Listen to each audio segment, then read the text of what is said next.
Farmers don't pay any taxes. You want to know why they don't pay taxes? It's not because they're crooks. It's because they don't make any money. So legally, if you want to ride four-wheelers, have a side-by-side, own land, and not pay taxes, farming's a great way of life. I would think you would be younger rather than older, but it's your money. It is a very good way to do what you want to do in life, drive tractors, run hay equipment. Now, is it profitable? Probably not.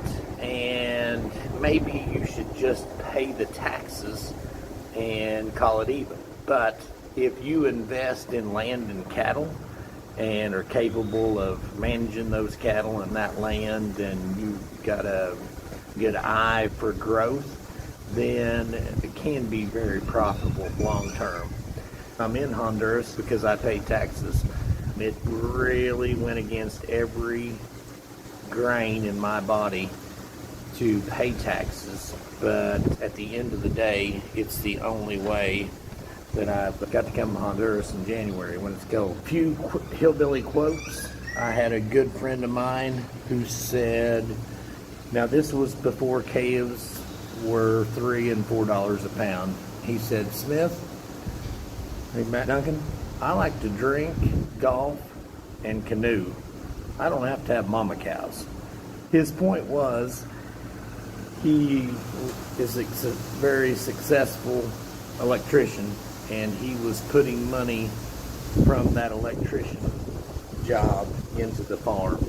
And he did that for many years throughout my lifetime. When I was a young kid, we idolized people who dairy farmed. That was in the 70s, 80s, part of the 90s. And now it seems that era is gone. It may be coming back. It may be a great time to get into farming if you really watch your P's and Q's and have an interest and a desire. It would be maybe a profitable enterprise in life. It's a great way to raise kids. But now all of the farms that are around my dad's farm, he had an off-farm job for a little while, and then he started milking cows. All he did, him and mom, they just farmed all their days. All of the farms around me, I can't think of any that they didn't work an off-farm job and do it really successfully, and then transfer those talents to the farm and build that inefficiency big enough that they can retire on. And now that calf prices are the way they are, they're actually capitalizing on that lifetime investment.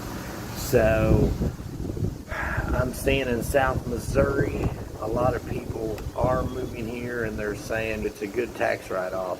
Yes, it is. But the truth of the matter is, farmers will drive the price to zero. We're seeing it in the commodity markets. It will come back to the beef scene.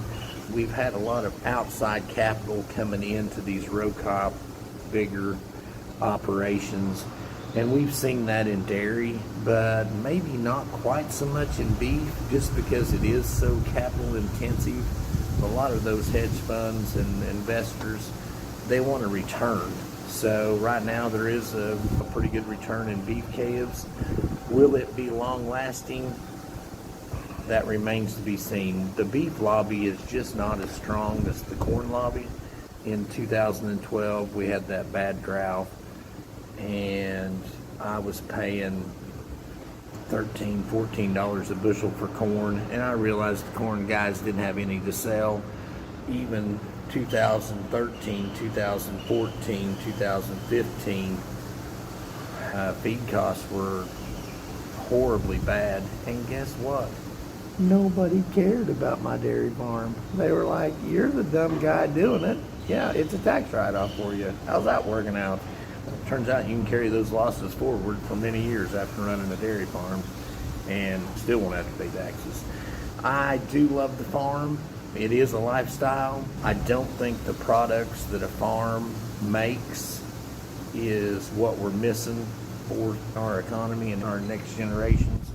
It's the kids that were raised on a farm, that did chores, that saw life and death, that saw delayed gratification, saw generational wealth being built. I'm still seeing that, but it's different. Back to farmers don't pay any taxes. This is true. They don't normally pay a lot of taxes. Farmland is a great investment, and if you can manage to get it paid off and transfer there's really no better way to transfer that wealth to the next generation. If it's in a trust, which I recommend you do, not just for taxes, but so your family won't be screaming and hollering at each other quite as much when you pass away, that farm is going to step up in basis when someone passes away. And right now, I believe that's the way the tax code reads. So what my dad paid $40-50 an acre for, when he passed away, it was $1,500 per acre. When I pass away, it'll probably be $5,000 or $6,000 per acre. But keep stepping up, which doesn't matter if you don't sell it. But if the family decides not to farm and they distribute that money, there's going to be less capital gains, probably no capital gains or no inheritance tax on that farm. So it does go into the next generation. What are they going to do with those big dollars?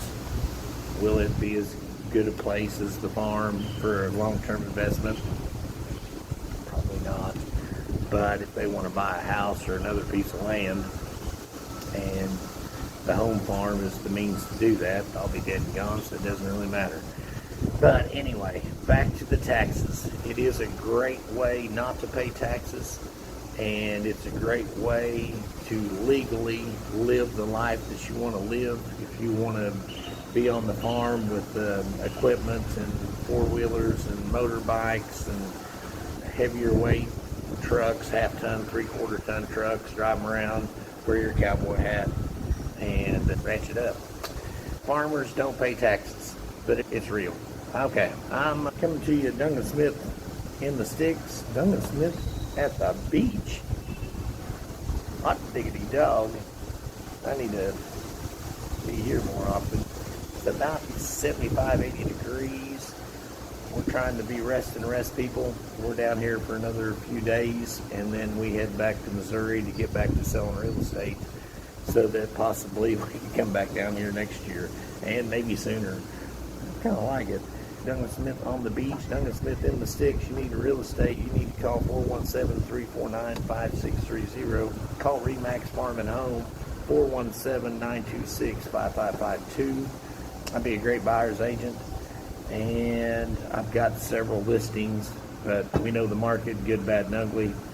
Seems like the spring season has started early, and there's a hint of optimism in real estate in South Central Missouri. So it all comes down to this. Sellers want to sell. They don't give two craps if it stays a farm. They want to sell. And they really don't care about your tax position. They just want paid. Have a beautiful day. Have a good day. Over now. Farmers don't pay any taxes. It's not because they're crooks. It's because they don't make any money. So legally, if you want to ride four-wheelers, own land, and not pay taxes, farming's a great way of life. It is a very good way to do what you want to do in life. Drive tractors, run hay equipment. Now, is it profitable? Probably not. And maybe you should just pay the taxes and call it even. But if you invest in land and cattle and are capable of managing those cattle and that land, and you've got a pretty good eye for growth, then it can be very profitable long term.